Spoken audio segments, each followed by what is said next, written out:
এদিকে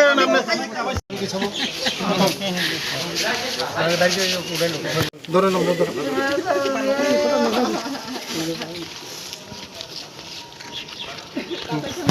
বিধানসভায় 29 কৃষ্ণপুরের মধ্যে আজকে মর্মান্তিক ঘটনা হয়েছে।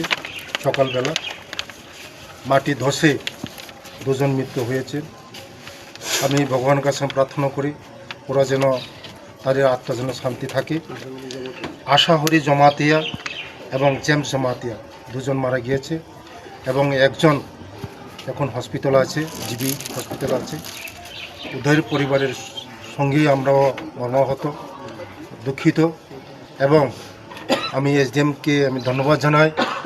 সঙ্গে সঙ্গে ওদেরকে সরকারের রিলিফ 4 লক্ষ টাকা করে দেওয়া হয়েছে ওদের ফ্যামিলিকে। টাকা বড় কথা না, কিন্তু ওদের যে মারা গিয়েছে ওদের যে আত্মা যেমন শান্তি থাকে, আত্মা যেমন ভালো থাকে, তার জন্য আমি ভগবানের কাছে প্রার্থনা করি। ওদের ফ্যামিলির সঙ্গে আমরা মর্মাহত, দুঃখিত। ধন্যবাদ। মারা গেছে।